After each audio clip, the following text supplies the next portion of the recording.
Viva, votos de uma boa tarde de domingo. Cá estamos nós de regresso para o habitual Celo Cultural, o espaço que fala de cultura, todas as tardes de domingo neste seu canal de televisão. Hoje levamos até si a edição referente ao dia 25 de janeiro de 2026, um dia especial para a cidade capital. Luanda está hoje a comemorar 450 anos desde a sua fundação. Desde a sua fundação. Portanto, várias atividades têm estado a acontecer para celebrar a data. Hoje não vamos olhar para a data que se está a viver, mas vamos olhar para um local que é histórico aqui na cidade capital. Hoje o Celo Cultural abre espaço para falar do património histórico e identidade cultural. O nosso convidado é um especialista cultural e também responsável pela gestão do Palácio de Ferro. É desse espaço que vamos falar. É um dos mais importantes marcos históricos do nosso país, que hoje se afirma também como espaço de promoção cultural e artística. Mas antes da conversa e de apresentar quem tenho como convidado para esta edição, conheça um bocadinho mais sobre a história do Palácio de Ferro. É uma raridade arquitetônica encaixada na baixa da cidade. Foi erguida em ferro forjado, material com baixo teor de carbono, trabalhado a quente para facilitar a sua prensagem. O ferro forjado é conhecido pela sua resistência, durabilidade, maleabilidade e facilidade de solda. Dados indicam que terá sido desenhado pelo engenheiro francês Gustave Eiffel por volta de 1880. O Palácio de Ferro é um dos edifícios históricos de Luanda. A ideia inicial era fazer do palácio um pavilhão para exposição. Tem uma decoração filigrana metálica e uma grande varanda. Há quem diga mesmo que não existe a melhor arquitetura feita com ferro em Angola. O Palácio de Ferro foi comprado no século XIX pela Companhia Comercial de Angola. Mesmo no tempo colonial, era já uma estrutura muito prestigiada e usada como centro de arte. Depois da conquista da independência, o Palácio de Ferro ganhou estatuto de património cultural. Ainda assim, o palácio foi arruinado e toda a sua zona envolvente transformou-se em parque de estacionamento. Em 2009 foi restaurado por uma construtora brasileira, obra financiada pela Endiama. O palácio está sob a responsabilidade do Ministério da Cultura. Tem mais de 100 anos de história. Tem sido local de eventos culturais importantes, como bienais, trienais, conferências, debates, exposições, espetáculos e visitas guiadas. Marita Silva foi uma das primeiras responsáveis do Palácio de Ferro. Nesse período, foi realizada a Trienal de Luanda, de 2015 a 2017. Foram produzidos 1.600 eventos, entre os quais o documentário sobre Gustave Eiffel. Daí em diante, foi nomeado para o cargo de diretor-geral João Vigário, antigo coordenador de produção.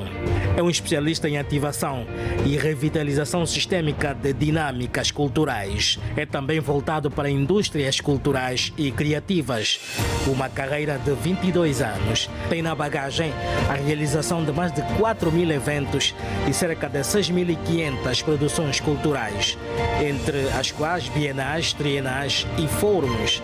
João Vigário foi diretor do Centro Cultural do Zango de 2018 a 2020. Nas celebrações do Angola 50 anos, foi condecorado com a medalha Paz e Desenvolvimento.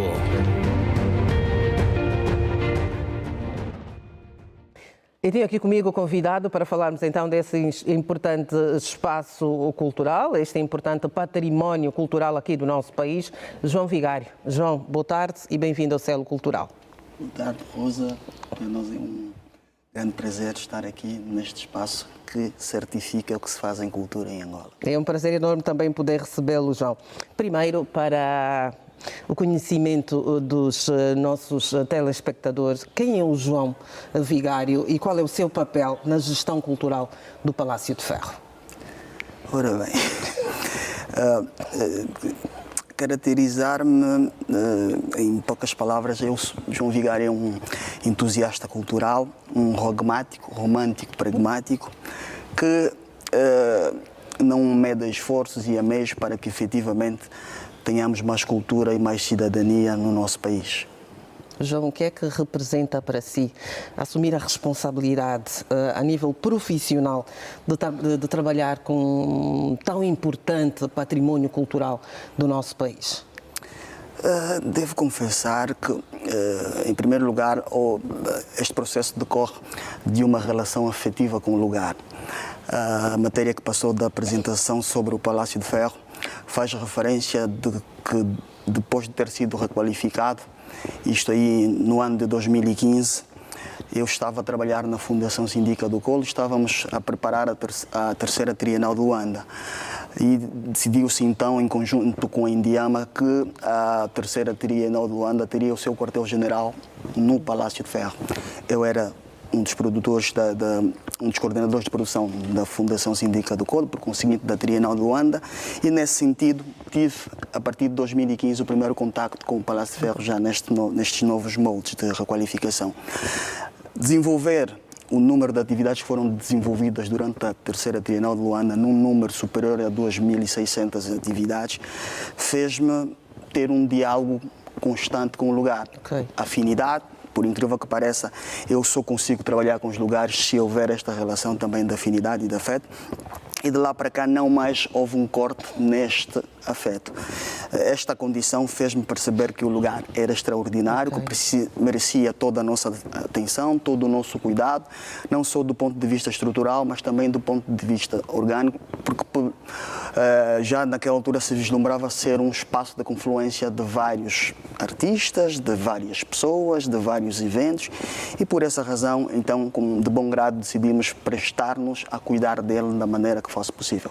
João, para si, quando se fala do Palácio de Ferro, qual é a ideia que as pessoas devem ter deste local?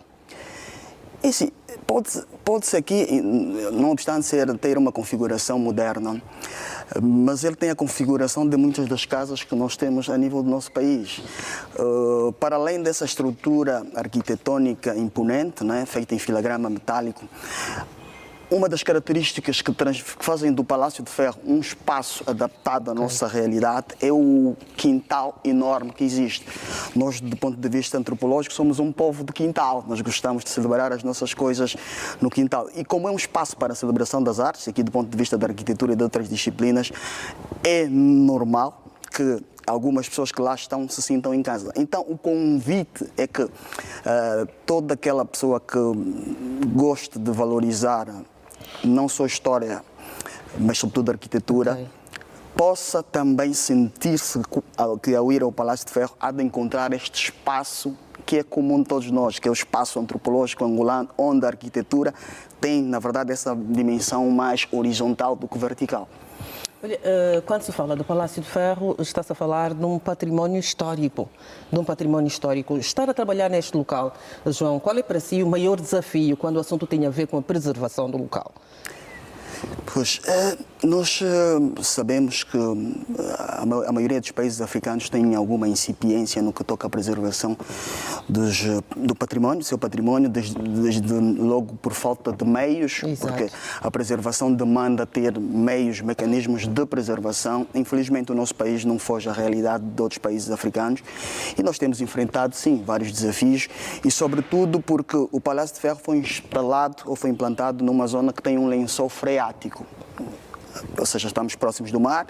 Até há algum tempo atrás, aquela zona era uma zona também onde havia água e então estamos num espaço onde, depois de mais ou menos meio metro de profundidade, já começa a surgir a água que vem do mar. Então, isso por si só já dificulta a preservação do lugar. A nossa grande felicidade é que a envolvente exterior tem paisagismo que de certa forma absorve um bocado desta okay, água. Manter a estrutura metálica, felizmente desde que foi feita esta restauração não tivemos grandes problemas na estrutura de ferro. Ao nível do assoalho em madeira temos feito manutenções regulares.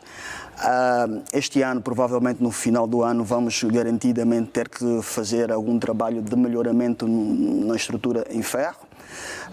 Mas devo confessar que não temos tido problemas de maior no que toca à estrutura do Palácio de Ferro. Ele está em pleno, funciona. Como é que consegue equilibrar esta questão de o espaço também ser usado para as atividades culturais e a questão da preservação? Pois, nós tivemos que definir e aqui importa referir que o Palácio de Ferro já passou por está no terceiro modelo de gestão. Começou inicialmente de 2015 a 2017 com a Trienal de Luanda, a Fundação Síndica do Colo. Depois passou de 2018 a 2020-21 para uma gestão de uma coordenação da Indiama e desde 2002 estamos nós a gerir o Palácio de Ferro. Neste período, o que se fez foi criar habituação de preservação no público. O público participa daquilo que são as dinâmicas que ajudam a preservar. Ajudam-nos a cuidar o jardim, sabendo que são zonas que, por estarmos perto, numa zona costeira, as plantas têm maior dificuldade em estarem consistentes, então o público tem este cuidado. Ao nível das salas, devo confessar que inicialmente tínhamos algum problema, porque as pessoas às vezes colocavam o pé na parede, mas hoje por hoje, a própria dinâmica do palácio obrigou também a que as pessoas tivessem o hábito de cuidar e chamar a si também a pertença do Palácio de Ferro. Ou seja, esse espírito de preservação emana mais desse sentido de pertença que os usuários do Palácio de Ferro vão tendo com relação ao Palácio de Ferro. Olhando para aquela que foi a sua concepção, já foi projetado exatamente com este propósito, para se tornar um espaço cultural. Assim reza a história. Sim. Há essa narrativa histórica que inclusive é evada de algum romantismo, que para nós é bom, sobretudo para a atração turística. Sim, mas ele sempre teve esta vocação social mais voltada à cultura, não é? E ainda bem que assim é. A sua constituição arquitetônica permite a que sejam adaptadas as salas para esta ou aquela atividade e, do ponto de vista da arquitetura, com certeza que ele em si é a primeira obra de arte lá no espaço. Então, não faz sentido quase que tentarmos dotá-lo de outras valências que não sejam culturais. E aproveito aqui para reforçar que, do ponto de vista das pessoas que visitam o Palácio de Ferro, muitas vezes vão à espera de encontrar outros elementos com mais valor que o Palácio de Ferro. Não. O primeiro motivo expositivo do Palácio de Ferro é a própria estrutura. Vamos apreciar o exterior e o interior do Palácio de Ferro. Para já, que atividades culturais são realizadas nesse espaço? Ora, nós desde 2022 que desenhamos um plano estratégico para o Palácio de Ferro, um plano que obedece a 5 anos. Vamos em 2027 completar então o quinquenário desta primeira etapa de gestão do Palácio de Ferro, que obedeceu aqui a 3 etapas. Uma primeira etapa que foi voltar a colocar o espaço funcional, né, recuperando algumas das estruturas que não estavam funcionais na altura e, ao mesmo tempo, ir criando hábitos de afluência de público. Para a consequência disso, de público e de artistas, para a consequência disso foi criar a sistematização da agenda. Isto seria feito em pelo menos 2, 3 anos. Estamos agora na fase daquilo que é a consolidação da agenda e da implementação das métricas para a dinâmica de sustentabilidade. E isso é possível fazer com uma agenda sistémica e perene. Já temos, felizmente, desde finais de 2022, que temos regularmente uma agenda que comporta, sobretudo, 14 rubricas, onde são incluídas a maioria das disciplinas artísticas. É neste sentido que temos vindo, nos últimos anos, a regularmente ter mensalmente a agenda publicada, a agenda dos eventos que são de acesso público e, em paralelo com isso, temos alguns eventos que são trazido por outras instituições que são privados. No cômputo geral, nós temos anualmente uma média de mais de 200 eventos. Isto, e aqui separar, nós temos uma média de 210, 220 eventos, mas ao nível da produção nós temos um número superior a este, porque eventos há, vou dar um exemplo a Rosa, uma feira é um evento. Por exemplo, nós temos a Feira Moco, que é um evento, mas este evento é produzido em 5 dias. Então, nós temos um evento que tem 5 dias de produção. Nós temos, geralmente, mais dias de produção do que dias de evento. Porque, no nosso entendimento, no sistema que criamos, o evento tem uma denominação, mas as produções decorrem de várias nuances. Então, este é o sistema que nós temos neste momento, que faz com que hoje sejamos um dos lugares onde toda semana temos entre 5 a 6 atividades nas mais diferentes disciplinas artísticas. E como é que é feita a curadoria das atividades a serem realizadas aí no Palácio de Ferro, João? Nós contamos primeiro com o concurso da nossa equipe. Nós criamos uma equipe multissectorial, onde temos neste momento vários modelos de coordenação que depois vão migrar para modelos de direção, em que, só para dar um exemplo, nós temos uma coordenação de eventos institucionais e uma coordenação de eventos artísticos. Depois temos uma coordenação de produção, temos uma coordenação de imagética, que periodicamente fazemos reuniões de concertação técnica. Nesta ou naquela disciplina, nós socorremos-nos sempre de alguém ligado às artes, à disciplina correspondente. No caso, fazemos concertação com pessoas ligadas ao setor cultural, com certificação já naquilo que é a sua disciplina, e estes sim, de alguma forma, servem de curadores para esta ou aquela disciplina, nomeadamente nas artes cênicas e nas artes visuais. Temos trabalhado, sobretudo a nível da música, com o professor Emanuel Mendes. Ao nível das artes visuais, temos trabalhado com o arquiteto Oivando Carlos, tem feito diversas curadorias. A nível dos festivais, o concurso tem sido um bocado maior, porque o alargamento em curadoria tem que ser maior.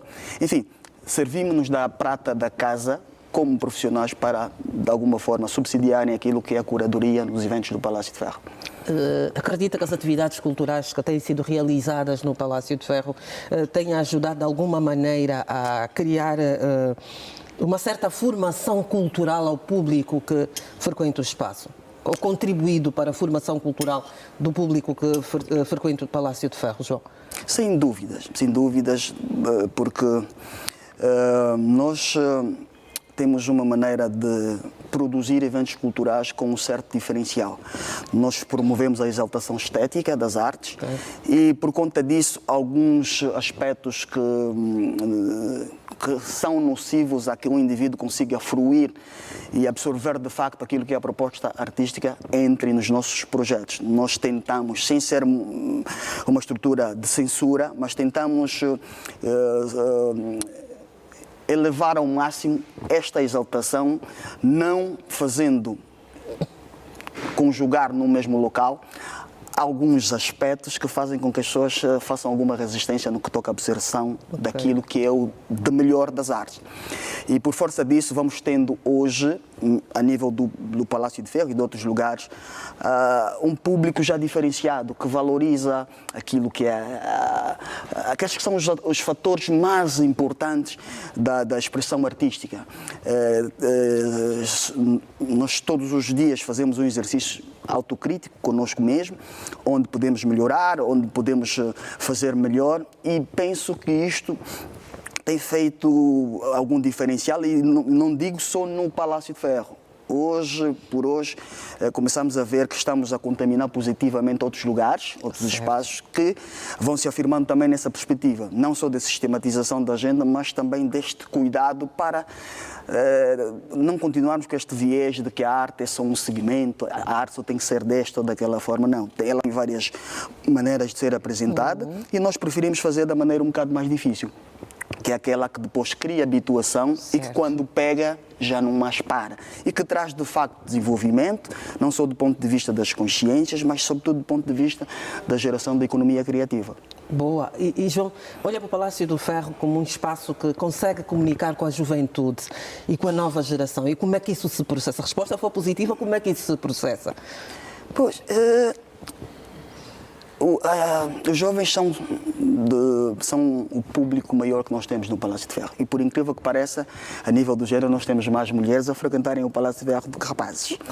Há um fator? Há um fator para mais mulheres frequentarem esse espaço que os rapazes? Eu penso que é um bocado a quietude ou a calmaria do lugar. Sim.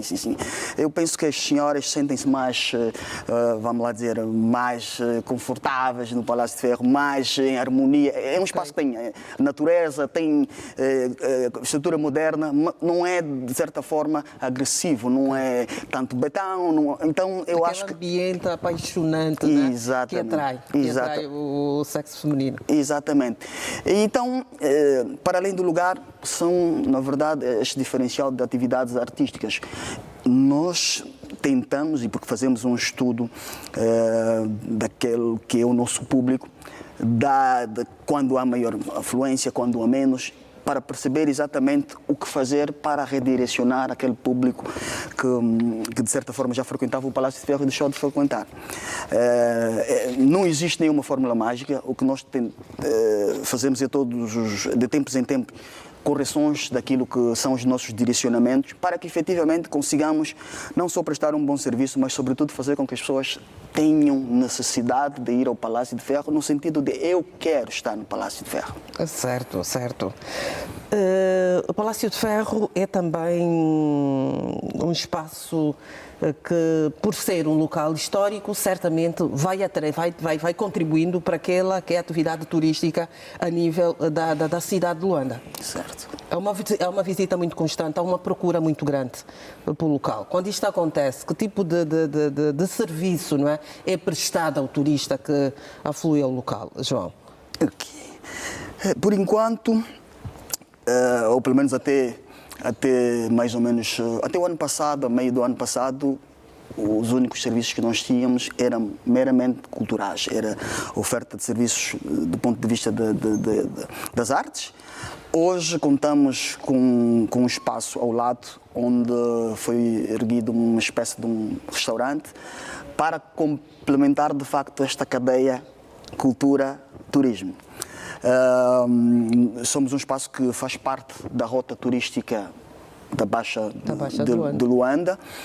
Temos estado a receber um grande número de turistas internacionais e nacionais e já nos fazia falta ter um lugar onde, e naqueles casos em que o turista demora mais tempo no país ou no palácio, possa ter então este serviço também de restauração que agora temos associado ao Palácio de Ferro. Precisamos ainda de melhorar aquilo que são os produtos artesanais, porque se queremos que, um bocado como acontece em qualquer parte do mundo, se queremos que os turistas possam deixar aqui algumas divisas, temos que necessariamente dotar os espaços, aqueles onde tem maior afluência de turistas, de ferramentas que os permita levarem dos países que visitam algumas lembranças, alguns souvenirs, e nós nesse quesito ainda não conseguimos encontrar a vacina correta para colocar num lugar uma montra permanente de produtos artesanais. Está em carteira isso, como gostaríamos muito também de num futuro próximo ter aí um espaço de uma biblioteca. Vai com certeza poder ser feito, porque como disse no princípio, o espaço em si permita que se façam algumas adaptações sem descaracterizar aquilo que é o traçado arquitetónico, e aí sim estaríamos então em presença de um espaço pleno para as atividades culturais. Para as atividades culturais. Há bocadinho, quando pedi que se apresentasse, João apresentou-se como entusiasta cultural, mas é um especialista de cultura e na gestão do Palácio de Ferro foi implementando uma série de atividades. Uma delas foi trazer de volta, foi a criação do Festival Balumuque. Fala um bocadinho deste festival, João. Exato. Eu acho que por causa do meu processo de formação, por um lado, e da experiência cumulativa enquanto produtor da Trienal de Luanda, onde periodicamente nós tínhamos esta discussão sobre o valor, sobre o reavivar da nossa ancestralidade, e nunca encontrei uma forma de conectar-me neste sentido.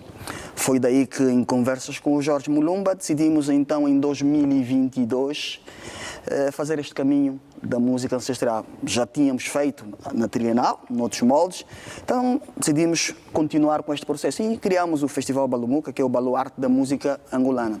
Fizemos na altura porque também queríamos homenagear alguém, um jornalista, no caso o saudoso Amaro Fonseca, que para mim pessoalmente foi uma espécie de primeiro coach, não é? Que tivemos no país, pois, porque todas as manhãs motivava-nos a levantarmos e a lidarmos com a vida. Por inerência disso, o nome do festival passou a ser Balumuca. Coincidentemente, a palavra Balumuca traduz-se em baluarte da música angolana. Vamos fazer, com certeza, este ano a 5ª edição. É isto.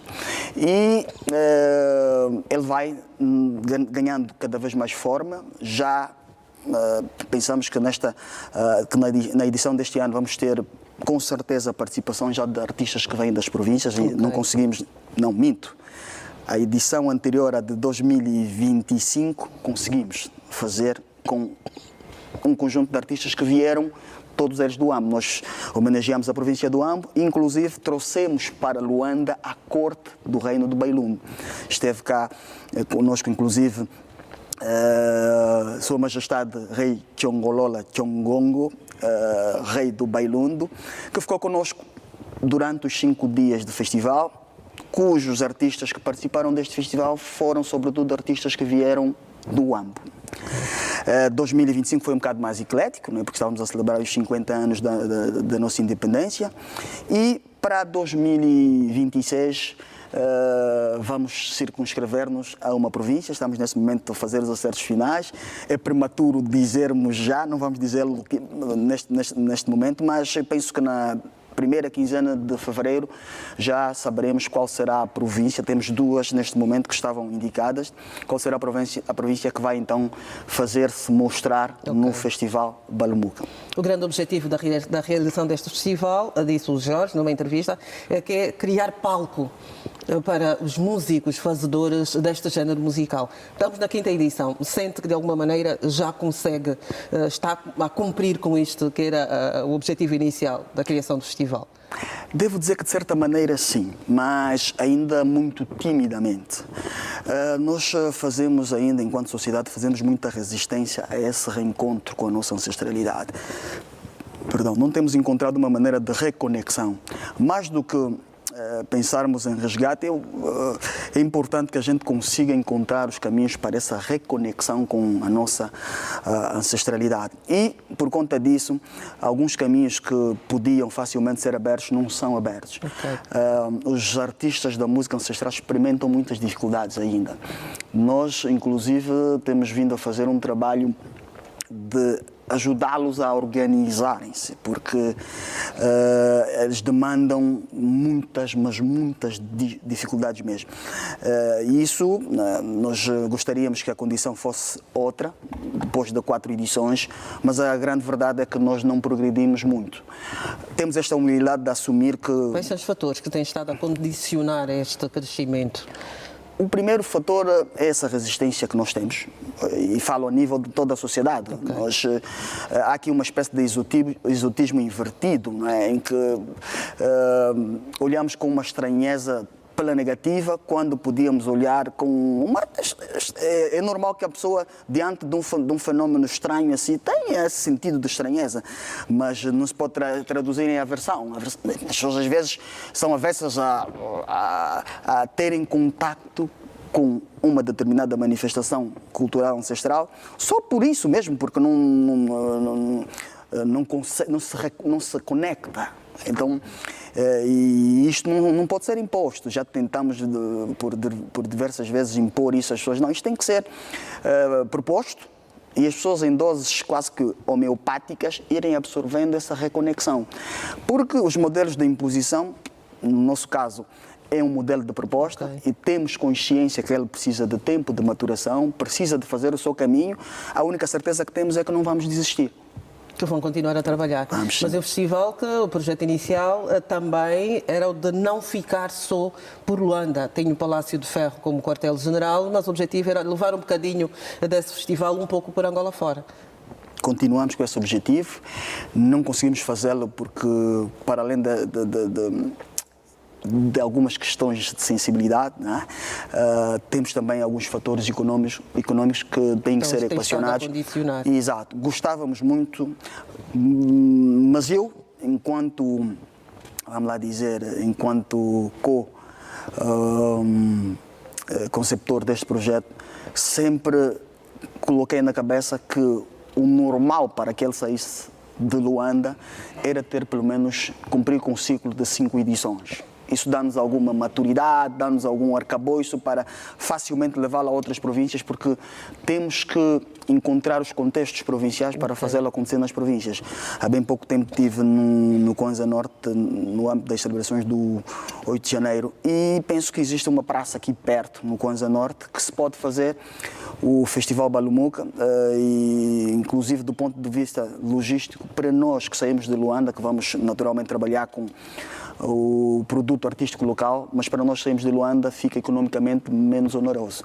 Então, essas variáveis, e sobretudo aqui a variável económica, é mesmo fundamental para que efetivamente um projeto desta dimensão de reaproximação ou de reconexão com a nossa ancestralidade, e não queremos dizer aqui que é um projeto de resgate, é um projeto que se propõe a ajudar as pessoas a se reconectarem com aquilo que essa reconexão tem que ser feita com uma ressignificação que é endógena, que não pode ser de maneira nenhuma imposta. A pessoa absorve e encontra para si o seu conceito de ressignificação. E nessa altura já está a preparar a 5ª edição, muitos nos estão a acompanhar, fazedores deste género musical.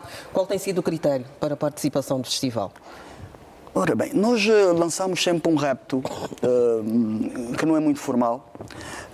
Nós, para a maioria dos eventos que fazemos, temos um diferencial nesse quesito da formalidade. Nós fazemos contacto com aqueles que são os potenciais artistas, dependendo do tema que escolhemos para cada ano. Ainda assim, primeiro fazemos nós o contacto com alguns artistas, com alguns grupos, e o contrário também para nós funciona. Os grupos virem ter connosco, e nos últimos anos tem sido assim. Antes mesmo de começarmos o ano a seguir, já começamos a receber as solicitações, as comunicações.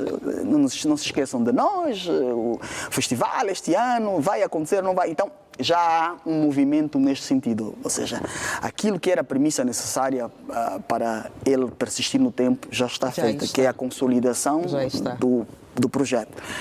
Então, e porque não queremos ainda ir para um lado mais formal, por causa mesmo das dificuldades que temos vindo a constatar ao nível deste segmento artístico. Não faz para nós ainda sentido termos já uma postura mais formal com a maioria deles. É natural que com alguns já tem sido mais fácil, né? Porque já tem algum trabalho de organização acima da média, e com estes fazem inclusive até carta de solicitação. Nós também mandamos carta a responder ou a solicitar a sua participação, mas por via de regra tem sido este sentido bidirecional. Ou solicitamos os artistas, convidamos, no caso, os artistas a participarem, ou os artistas se autoconvidam e vêm ter connosco para fazerem parte. Para poder participar, certo? E qual é o lema, qual é o tema escolhido para este ano? Está a ser preparado? Está a ser preparado. Na verdade, nós temos vários temas e eu normalmente tenho por hábito só anunciar o lema final. Em cada edição do Balumuca nós escolhemos entre 3 a 4 lemas e depois definimos qual é o final. Este ano, devo confessar que tivemos um atraso, já lançamos a nossa agenda no dia 15. Estamos com alguma dificuldade em escolher o lema, porque uma parte da equipe aprovou um e a outra aprovou outro. Ainda não nos sentamos com o Jorge, que é o fator decisivo. Okay. Vamos nos sentar com ele no final deste mês, porque ele também esteve ali com alguns projetos a trabalhar, para efetivamente então definir. Selecionarem o tema. Para quando esta edição? Está para março? Maio. Para maio. Ele acontece geralmente no mês de maio, porque ele celebra a África. Mas também havia uma pretensão de torná-lo uma atividade bianual e que nunca ficasse só por uma única edição, por mais edições ao longo do ano. Exato. Isto ainda continua a ter, ainda há essa possibilidade? Tem de haver essa possibilidade. Tem de haver essa possibilidade. Nós não podemos, e isso é para quase todas as esferas da nossa sociedade, não podemos nos dar a veleidade de ter projetos só projetos que aconteçam uma vez ao ano. Sobretudo no âmbito das artes, isto quase que soa nada, porque o artista depois, e no caso dessa disciplina, fica depois muito tempo sem ter palco.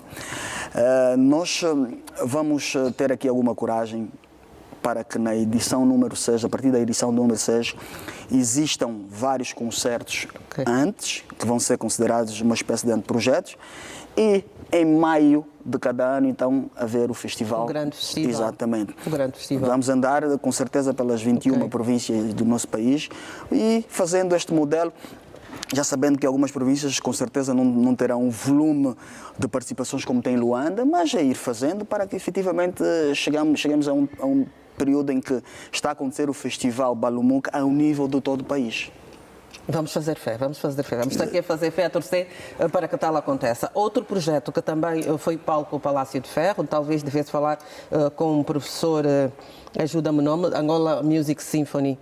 Angola Symphony, que é responsável do professor... Com o professor, faço com o professor Emanuel Mendes. Emanuel Mendes. É que sempre tivemos uma impressão que música sinfónica, música erudita, era para um grupo restrito de pessoas. E com a realização desta atividade no Palácio de Ferro foi possível quebrar esta forma de encarar este género musical. Fala-me um bocadinho disto também, Jorge. Pois, o Angola Symphony também é um dos coelhinhos que tiramos da cartola e, como disse há pouco tempo atrás, nós pensamos os projetos, depois temos que nos associar aos especialistas. No caso, íamos falar de uma música que carece de uma atenção particular e juntámos-nos então, convidamos o professor Emanuel Mendes para ser ele o curador deste festival Angola Symphony.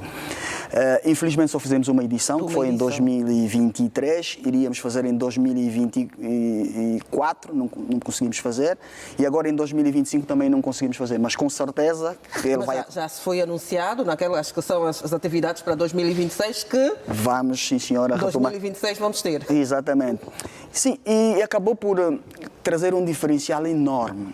Eu, pessoalmente, não tinha noção que já temos muita gente a praticar esta forma de música no nosso país e uma das gratas surpresas que tivemos é perceber que a população castrense, no caso a Força Aérea Nacional, que ainda nos brindou recentemente com um concerto no âmbito das celebrações dos 50 anos da Força Aérea Nacional, que não só executam as músicas solenes para os eventos solenes, mas sobretudo têm um vasto repertório internacional. Então nós tivemos na primeira edição do Festival Balumuca, tivemos a banda da Força Aérea Nacional, a da Polícia Nacional e a da Marinha de Guerra. E as três, nós ficamos encantados com o trabalho que aí existe. E as outras, não é? Que muitas ligadas às igrejas, inclusive, deu para perceber que há mercado nesse sentido, há muitos jovens a trabalharem nesse segmento musical e não faz sentido nenhum que não tenhamos palcos para este segmento musical também. E vamos com certeza reativá-lo e este ano há de acontecer com toda a certeza. Para já, quais são as outras atividades que estão em carteira para 2026? Trazer de volta algumas que não foram possíveis dar continuidade. O que mais vamos poder ter no Palácio de Ferro durante este ano? Este ano nós vamos dar um ênfase particular a projetos ligados à criança. Tivemos algumas atividades, nós temos uma rubrica que se chama Candengas no Palácio de Ferro, mas ainda assim é insuficiente para aquilo que acho que podemos produzir para gerar de facto impacto nessa franja da sociedade. Vamos ter também este ano, para além desta ênfase que vamos dar a projetos infantis e alguns deles ligados à língua, às nossas línguas nacionais, vamos ter também o outro lado do polo, não é, das idades. Vamos lançar finalmente a rubrica Macotas no Palácio de Ferro. Uma rubrica de exaltação a figuras ligadas às artes, mas sobretudo fazendo isso com elas a serem o centro da atividade. Se for na música, ao invés de fazermos só uma homenagem, como comumente se faz, vamos traduzir essa imagem em uma obra de arte. Ok. Exato. Vamos reforçar aquilo que é a nossa presença no que é o cinema diz respeito. Vamos também reforçar a nossa presença no que é o teatro diz respeito. E gostávamos muito de terminar o ano com uma grata surpresa que vai provavelmente nos permitir que tenhamos atividades durante o dia sem interferir aquilo que é o ordenamento urbano da zona, porque aquilo é uma zona residencial e há atividades, por exemplo, que produzem algum som que não podem ser realizadas no nosso quintal. Okay. Estamos a trabalhar nesse sentido para que, efetivamente, se não for até o final deste ano, mas no primeiro trimestre do próximo ano, possamos ter então no Palácio de Ferro um modelo de agenda que começa na terça e termina no domingo. Boa. Olha, João, Luanda, nossa cidade capital, está hoje a comemorar 450 anos. Qual tem sido o impacto cultural do Palácio de Ferro aqui para a vida cultural da nossa cidade capital? O Palácio de Ferro é hoje, vamos lá dizer, uma espécie de mola catalisadora de vários movimentos culturais, sobretudo na Baixa de Luanda. Até sensivelmente 2021, 2022, vamos lá dizer, as atividades com mais proeminência a nível do centro da cidade eram desenvolvidas por casas cuja gestão não era nossa, né? Não era de angolanos aqui, e eu acho que de certa forma o Palácio de Ferro voltou aqui a repor aquilo que é a nossa soberania do ponto de vista de produção cultural no recinto da Baixa de Luanda. E felizmente os nossos parceiros, nomeadamente alguns centros ligados a outros países, têm acompanhado essa marcha. Nós temos olhado com bons olhos algumas casas culturais a já também fazerem as suas agendas, a publicarem e, em alguns casos, a fazerem muitos projetos muito parecidos aos nossos. O que nos faz acreditar que estamos no caminho certo, que estamos, de facto, a transformar-nos provavelmente num verdadeiro pulmão cultural do casco urbano da cidade de Luanda. Olha, atualmente o Palácio de Ferro disse que sim, ainda bem que tem criado este roteiro cultural aqui na cidade capital, mas já aqui em instantes falamos que, para além de ser um espaço reservado às atividades culturais, é um monumento histórico. Como é que fica o acesso para o Palácio de Ferro, no público em geral? Eu sei que o maior número de visitantes tem sido estudantes, certo? Mas como é que tem sido o acesso? Temos um guia, a explicação de toda a história. Como é que isto funciona? Ok, a instante... Falámos um bocadinho sim, sobre esta. Exato, e nós no modelo que desenvolvemos ou que criamos para gerir o Palácio de Ferro, obedecendo algumas etapas, estamos neste momento, como disse há pouco tempo atrás, na etapa de consolidação da agenda e de definição das métricas de sustentabilidade. Quer isto dizer que temos que provar a nós mesmos, primeiro, que o Palácio de Ferro é sustentável e depois provar à sociedade que as artes são sustentáveis. Nesse sentido, faz-se necessário que encontremos aqueles que são os caminhos para que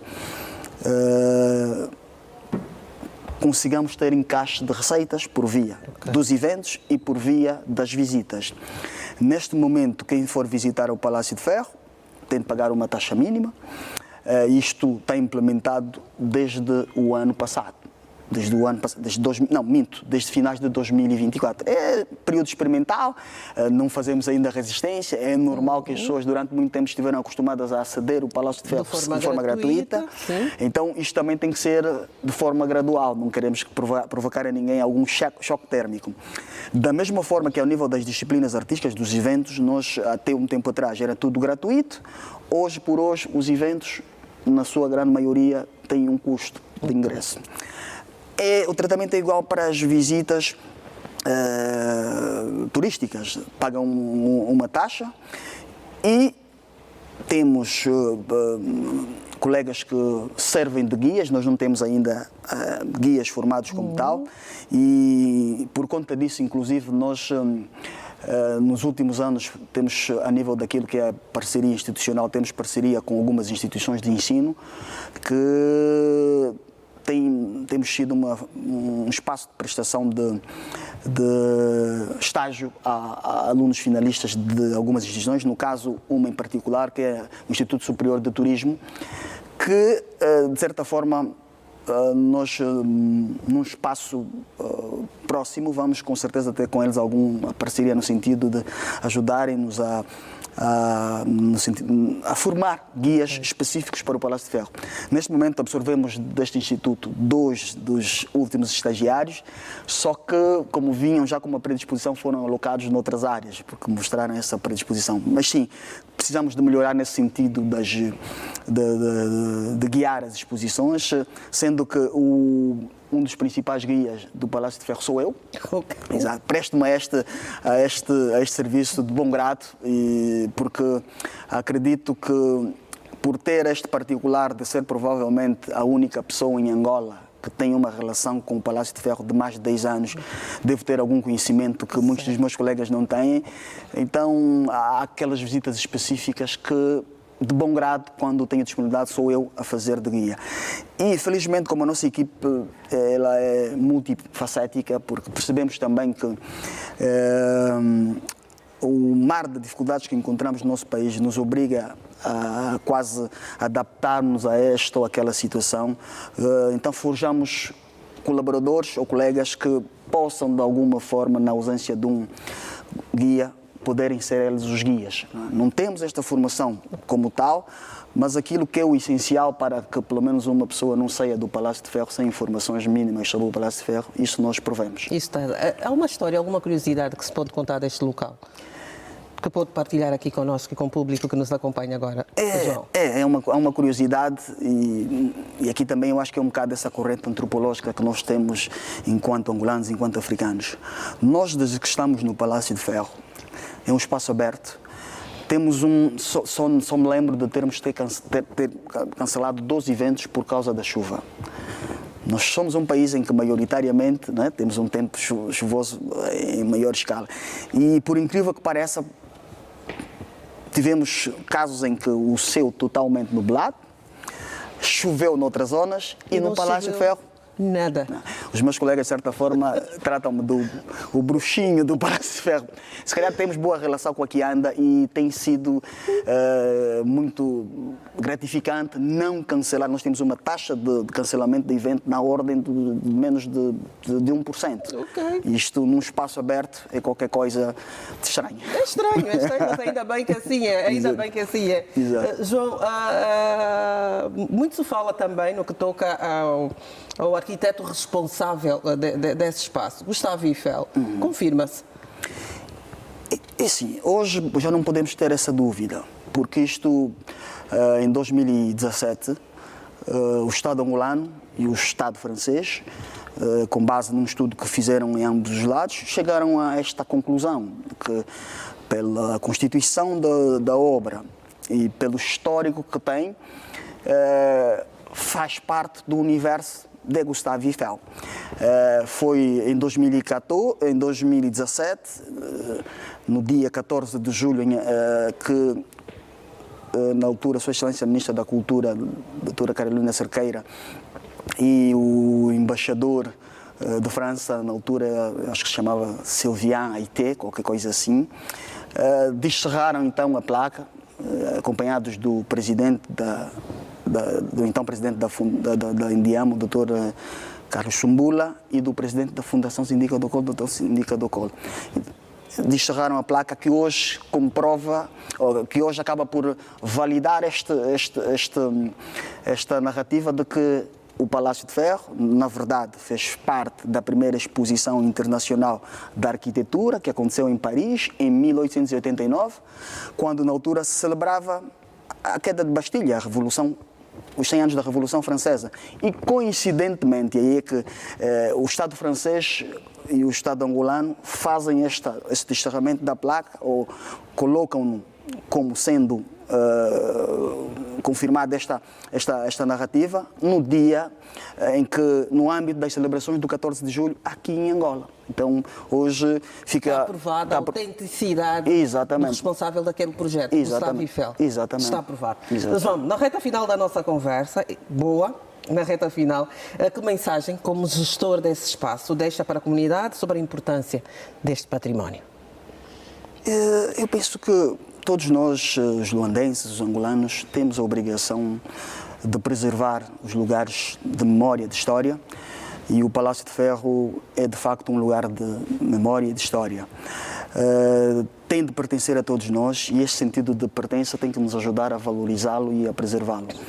O primeiro turista do Palácio de Ferro temos de ser nós. Okay. O primeiro visitante e guardião do Palácio de Ferro tem de ser nós, para podermos legar o Palácio de Ferro para gerações vindouras. Okay. Olha, foi assim a conversa com João Vigário, que é o atual gestor do Palácio de Ferro, este património histórico-cultural aqui da nossa cidade capital, do nosso país, onde tomamos assim conhecimento um pouco do seu funcionamento e daqueles que são os projetos que estão agendados para serem materializados durante o ano de 2026. Muitos dos projetos foram apresentados durante a conferência de imprensa, realizada muito recentemente, e que também demos a oportunidade de o telespectador acompanhar aqui no nosso Celo Cultural, mas agora em viva voz podemos ouvir então do seu gestor. João, muito obrigada por aceitar o nosso convite, muito obrigada por essa conversa. Você sabe que é sempre muito agradável conversar consigo. Desejo-lhe sucesso nesta que é a atividade que assumiu. Já lá vão quase 5 anos de massificar as atividades culturais e, por sinal, tem sido bem sucedido no Palácio de Ferro. Vamos estar aqui a acompanhar e já sabe, qualquer coisa, venha cá, venha para o Celo Cultural, que nós certamente vamos dar voz. Vamos dar voz. Muito obrigado, Rosalemas, e obrigado a TPA, nosso parceiro incondicional. Okay. Mais uma vez, obrigada, João. Já sabe você aí em casa, não é o final do Celo Cultural, é o intervalo, é curtinho, depois vamos regressar e fazer então, passar em revista as atividades que foram realizadas, as atividades culturais que foram realizadas na última semana. Muitas delas juntaram-se então aos festejos dos 450 anos da cidade da Quianda. Até já.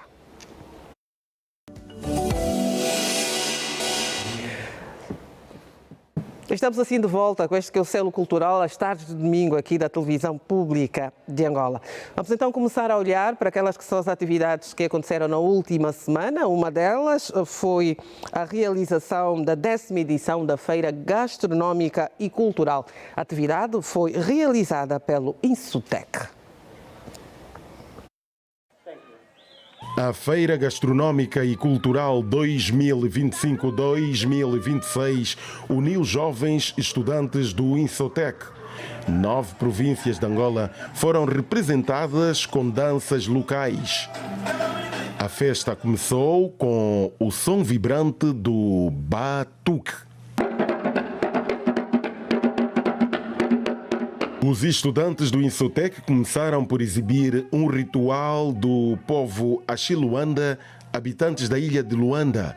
Ou seja, houve xinguilamento, expressão física onde as pessoas são capazes de se comunicar com os espíritos dos seus entes queridos. Eles entraram em transe.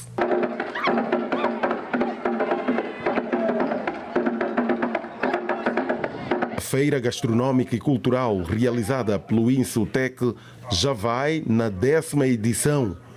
Os estudantes tomaram contacto com a cultura angolana. Trata-se de um trabalho que vai servir de avaliação.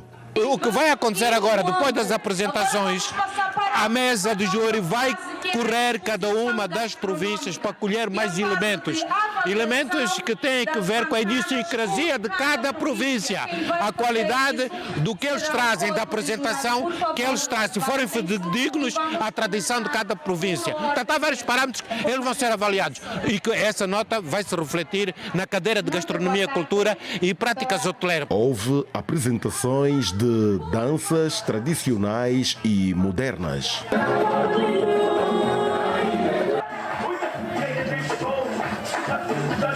O programa Selo Cultural esteve no local, registou os melhores detalhes do evento.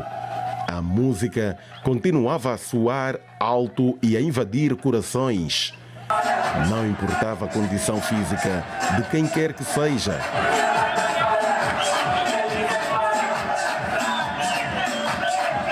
Os presentes pediram mais uma queta da terra. O DJ não hesitou e tudo aqueceu ainda mais, como se diz na gíria.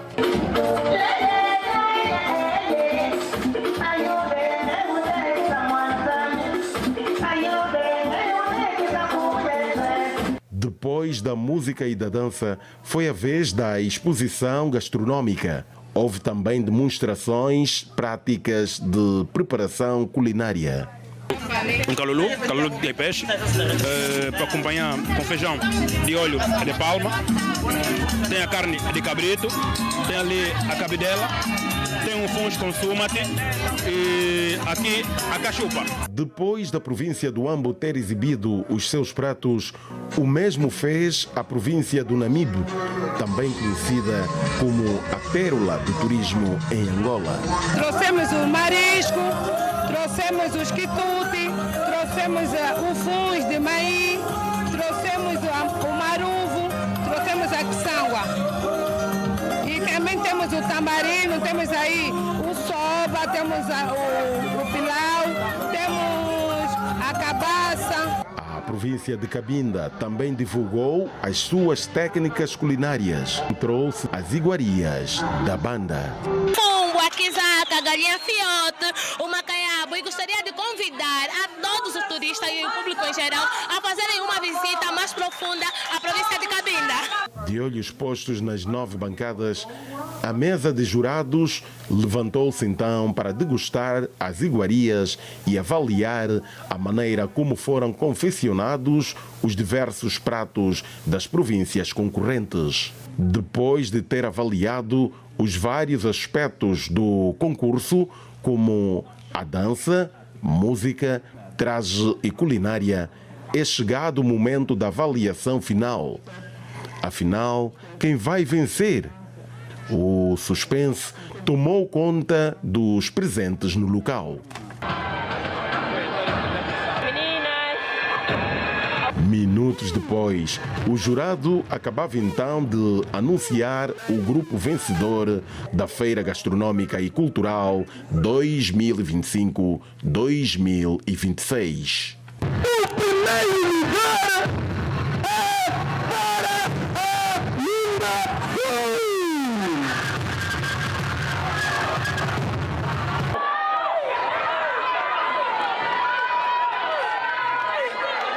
E eu quero dedicar essa vitória para minha esposa e os meus filhos que ficaram muito tempo sem ver o pai para poder ganhar este prêmio. Não tardou e o segundo classificado foi anunciado. É para Luanda!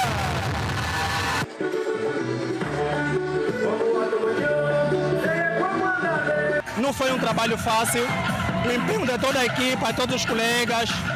Realmente é de louvar o esforço de todos os colegas, porque não foi mesmo fácil. Vamos trabalhar para a próxima edição da feira. No final da atividade, todos festejaram juntos.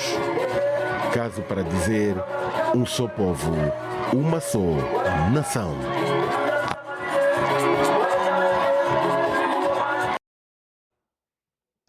E a Casa das Artes, um espaço cultural que acolhe várias atividades artísticas, foi o local escolhido para uma exposição fotográfica de Fátima Ferreira, uma fotógrafa portuguesa que fez uma mostra que retrata a antiga Ilhama. A antiga Diamangue, assim é que está certo. Vamos ver. Terras que Brilham foi o tema da exposição fotográfica de Fátima Ferreira. É docente da Universidade do Minho, em Portugal. A fotógrafa Lusa chamou de pequena amostra. Trata-se de um acervo da antiga Companhia de Diamantes de Angola. São no total 30 mil fotos. Nesta exposição, Fátima Ferreira apresentou apenas 55 distribuídas em 11 painéis. Para mim não fazia qualquer sentido trabalhar o acervo sem ter o outro lado. E, portanto, eu tenho, ainda há bocadinho referi, tenho um livro concluído, que já está às provas finais, que nunca consegui publicar, porque eu tinha que vir primeiro a Angola. E só depois, ainda hoje estive a ler passagens e gostei imenso, não é, do texto, e disse, não, agora está na altura de pôr cá fora. Fátima Ferreira recorreu a fotos expostas no Museu da Universidade do Minho para fazer esta amostra. Deu um novo tratamento às fotografias, fez um inventário, digitalizou e limpou os negativos das fotos. Naquela altura, seus rendimentos eram mais ou menos, agora podemos afirmar que com a injeção de novas tecnologias, novos métodos de exploração e de recuperação de diamantes, como têm estado a ver, as coisas tendem cada vez mais a melhorar.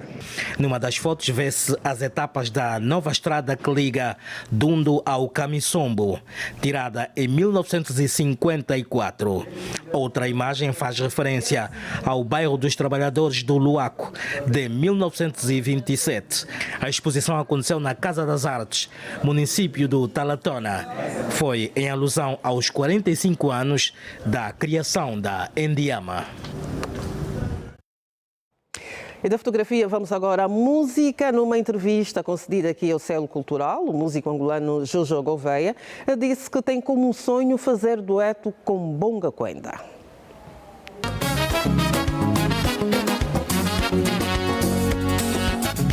Destino perguntou e eu respondi, nas estrelas encontrei você. O recado que foi bem recebido pela crítica e pelos amantes da música. O sucesso fez dele um dos 10 cantores mais queridos de 2018. Ainda assim, Jojo Gouveia disse que tinha medo.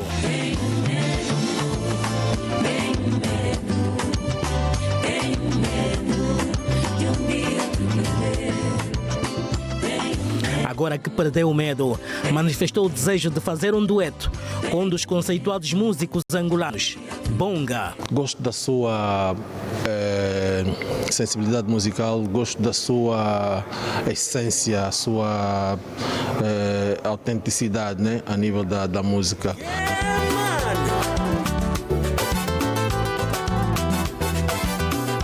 Jojo Gouveia tem nova música no mercado.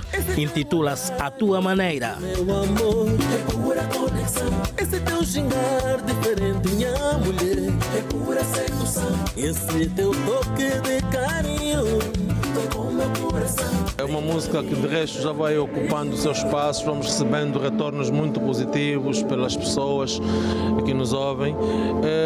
Ao longo do ano, de certeza que lançaremos mais músicas. O nosso projeto é sempre alegrar as pessoas, trazer sempre coisas novas e nós estamos nesse percurso.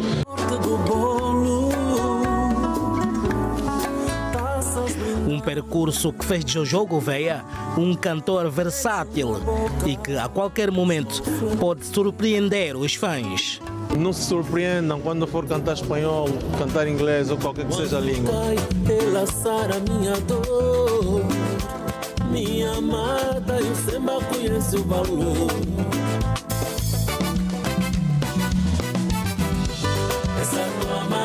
Ele pode até enveredar por esse caminho. Mas antes mesmo, o que é nosso é o mais importante, a valorização daquilo que é nosso, a nossa identidade. As pessoas só nos vão conhecer lá fora pelo que a gente é. Isso é promoção dos hábitos e costumes de um povo. É cultura. Quem preserva a cultura acaba por defender os valores morais. É por isso que o compositor e arranjista não aprova música com mensagens impróprias. procurem fazer arte como deve ser. Procurem fazer arte como deve ser. Procurem educar, ao invés de mutilar mentes, mutilar consciências.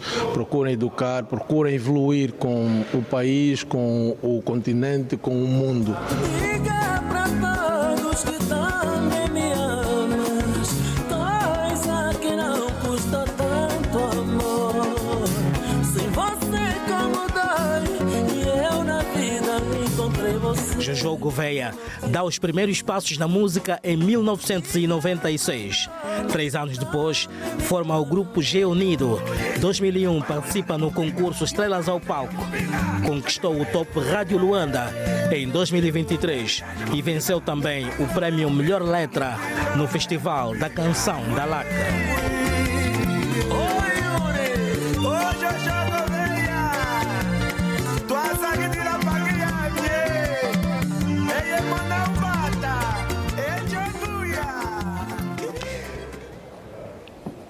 Vamos fazer fé que Jojo Gouveia consiga então realizar o seu sonho de poder partilhar o palco, de poder cantar com Bonga, esta grande referência da nossa música. E vamos seguir falando de música. As meninas Silana Mangenja, Neide Sofia, Jandira Prata, elas que formam o grupo Africanas, anunciaram muito recentemente que estão a preparar um grande show a acontecer aqui na cidade de Luanda.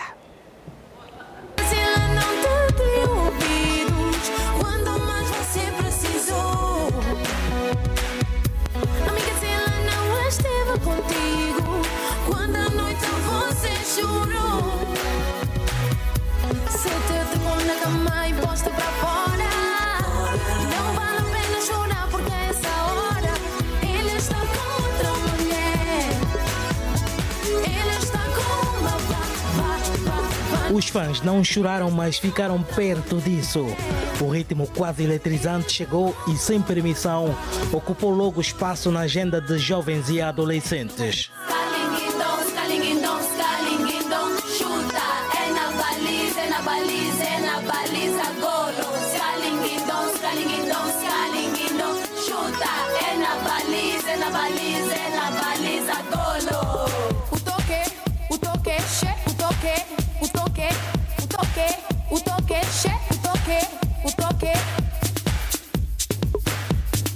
O grupo reapareceu no programa Janela Aberta, mas com 4 elementos. Onde estará a Serafina Sanches? Neste momento ela até está cá em Angola. Muita gente não sabe, mas ela vive fora. Mas ela está cá. Mas, nisto de estamos a discutir para o grande show, ela talvez se fará presente. Exato. Então vamos deixar assim entreaberto. As africanas preparam um grande show que promete parar Luanda. E será que o espetáculo já tem data? Olha, ainda também não há data, em breve. Estamos a discutir data. Beija minha boca, vou ficar bem louca. Baby me provoca, quero ficar maluca. Eu acho que nós dois vamos gostar.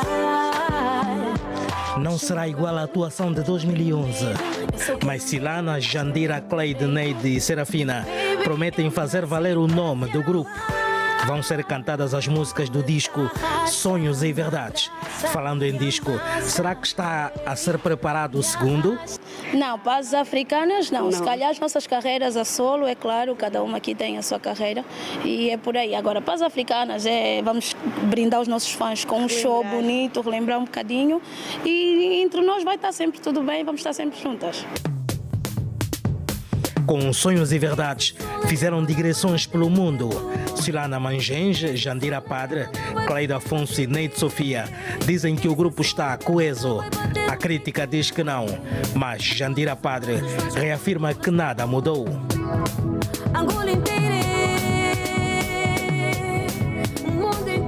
Estamos juntas sempre, não é? Agora foi assim uma surpresa, nos juntamos para esses grandes momentos. Exato. Que agora pensamos em fazer um show e no decorrer desse tempo em fazer o show vamos estar a trabalhar.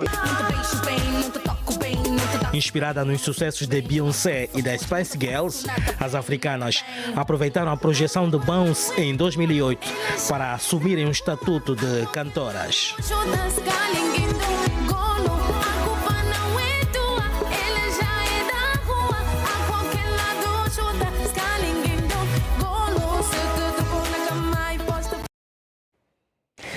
Cabuetete Cabuenha é o nome de um artista angolano que apresentou uma performance umbango na Suíça.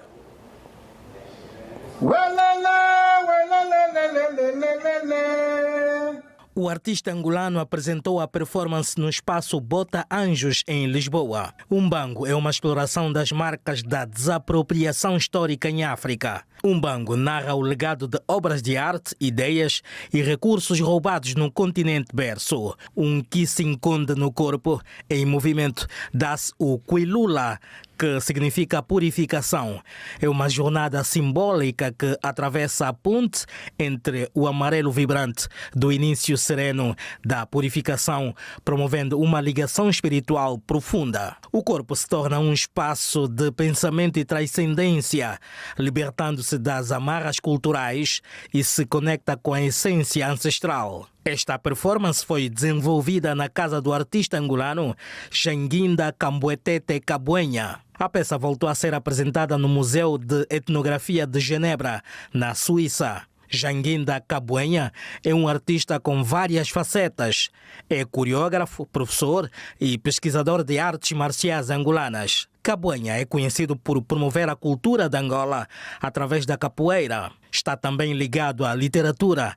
Uma das obras é Artes Marciais Angolana, Aqua Mauta Clássico da Honra. Escreveu ainda livros infantis, como Iovela, a menina que queria jogar capoeira, e instrumentos musicais de Angola. Janguinda Cabuenha nasceu em Luanda, depois embarcou para a Europa, concretamente em Portugal. Do velho continente seguiu para a América do Sul, onde viveu no Brasil. Agora tem residência no cantão de Genebra, Suíça. Raul Iglesias volta a ser assunto aqui do selo cultural. A Justiça Melhor Espanhola arquivou o caso que envolve a superestrela da música mundial.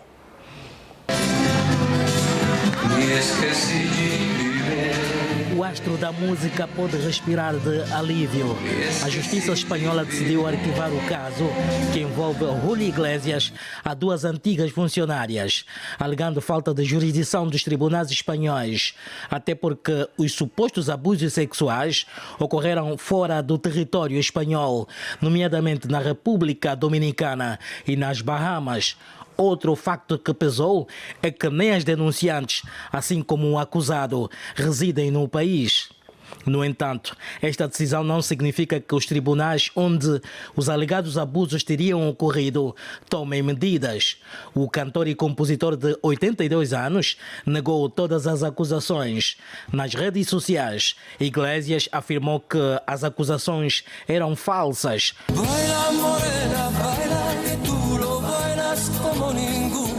O autor de Baila Morena assumiu que ficou triste por causa do impacto dessas notícias na carreira e na sua reputação como homem. O assunto encheu capas de jornais, alimentou plataformas digitais, espivitou os paparazzis e abriu noticiários de canais televisivos com grande audiência. Felizmente para Raul Iglesias, o caso foi arquivado. Entretanto, defensores dos direitos humanos pediram uma investigação completa e prestaram apoio às denunciantes.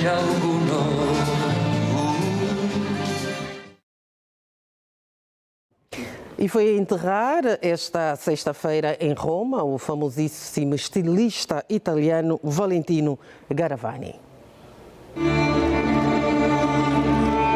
É mais um dos dinossauros da moda que diz adeus. Valentino Garavani, o estilista italiano, morreu aos 93 anos em Roma. A morte foi tornada pública pela Fundação Valentino Garavani e Giancarlo Giametti. Valentino foi o fundador da grife com seu nome. Era um dos ícones da alta costura do século XX. Foi o responsável por perpetuar o glamour romântico feminino e o luxo na moda mundial. Nascido na cidade italiana de Voghera, em 1932, foi seduzido pelo impacto visual dos figurinos dos filmes de Hollywood.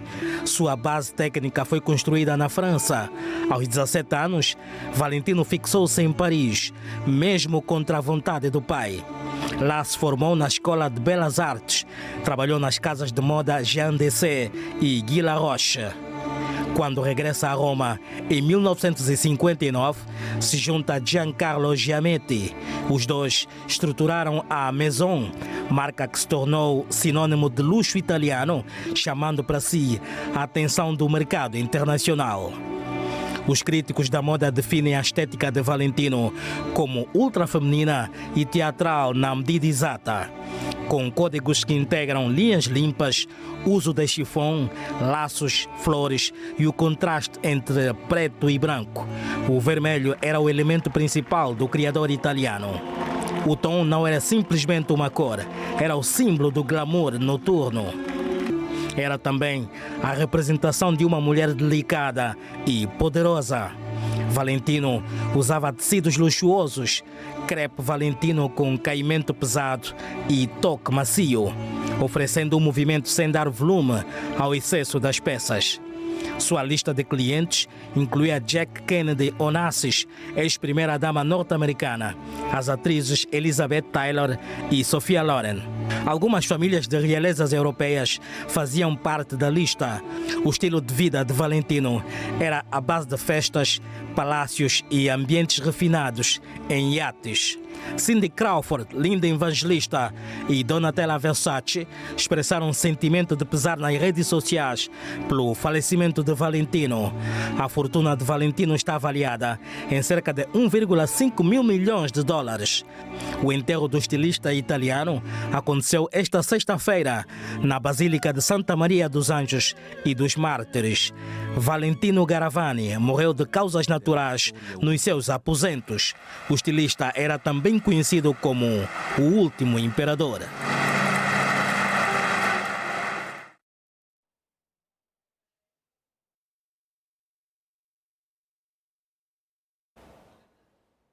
Vamos agora olhar para aquela que foi a atividade que marcou os festejos dos 450 anos da cidade capital.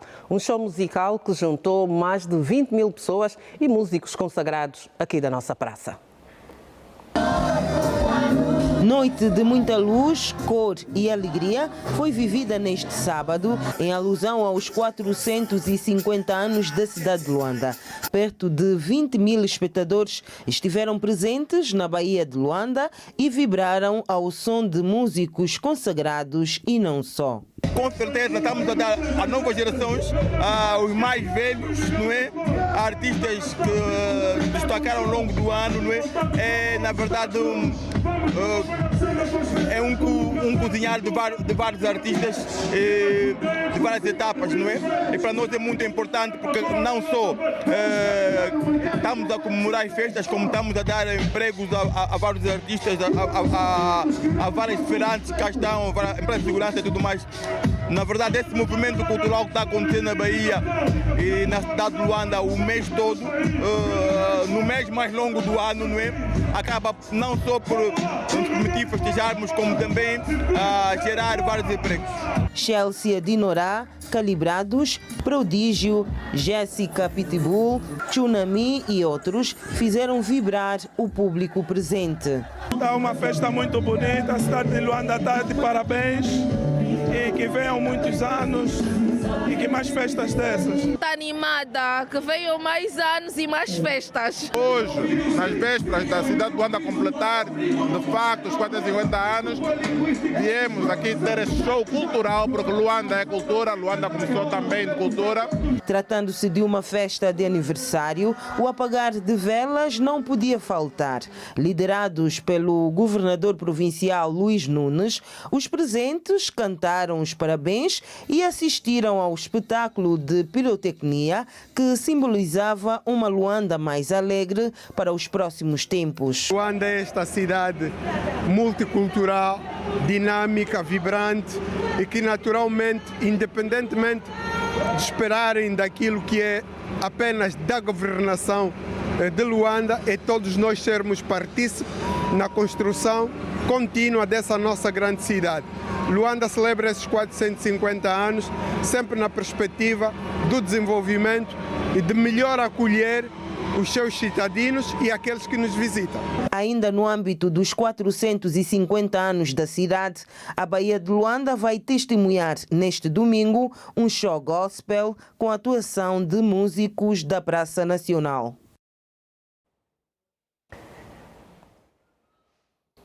E é chegado o momento para o selo do baú, ou o baú do selo, se é que está correto.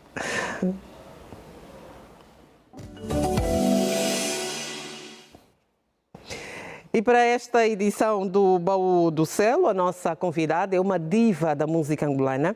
Gravou o primeiro disco ainda na era colonial e também foi a única voz feminina angolana que participou no projeto solidário SOAI. Estou a falar-vos de Lourdes Vandunem.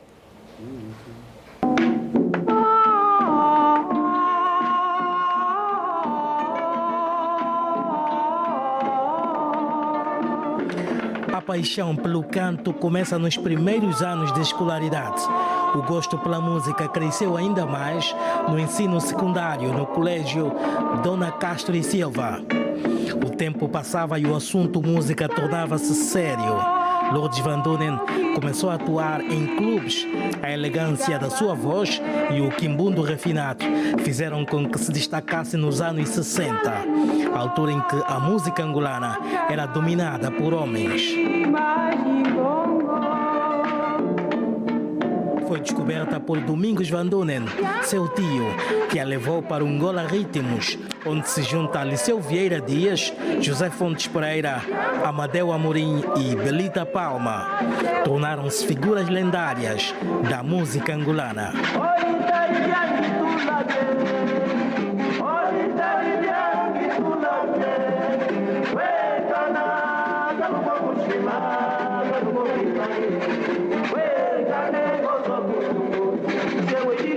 Atingiu a ribalta ainda antes dos 30 anos.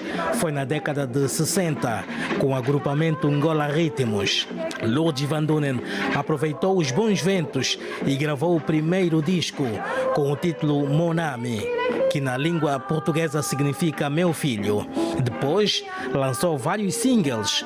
Em 1997, editou o disco Ser Mulher, produzido na África do Sul por Toninho Gucci. A cantora efetuou turnês por África, Europa e América do Sul, nomeadamente Argélia, Zimbábue, Portugal, França, Espanha e Brasil. Na década de 70, Lourdes Vandunem entra para os Jovens do Prenda, onde passa grande parte do seu percurso musical. Com uma carreira assim, não faltaram prémios. Prémio à mais poderosa música de Angola durante o Festival Sun City na África do Sul em 1997. No mesmo ano recebeu também o prémio Melhor Voz Feminina da Música Angolana. Em 1996 é chamada para o projeto SOAI do Comitê Internacional da Cruz Vermelha, ao lado de celebridades como Papa Wemba, Youssou N'Dour, Jabu Baye, Lucky Dube, Labaia e Wally Badaró, comoveram vários corações. Os problemas do continente africano foram retratados neste projeto.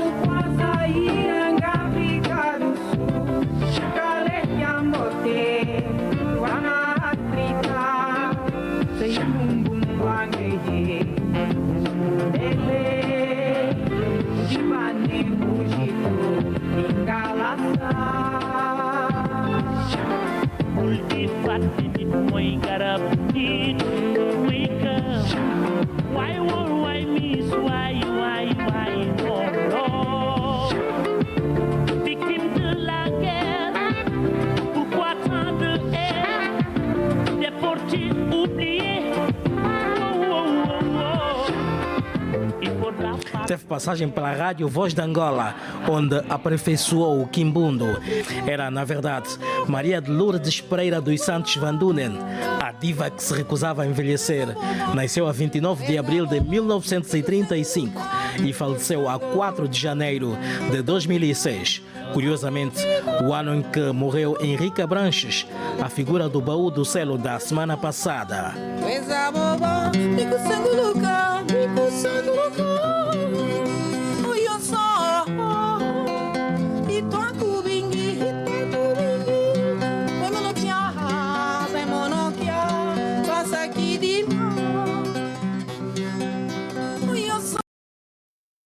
E foi assim o Baú do Céu, esta edição, onde homenageamos a grande Lourdes Van Nunen, que cantou e muito bem que vale a pena ser mulher.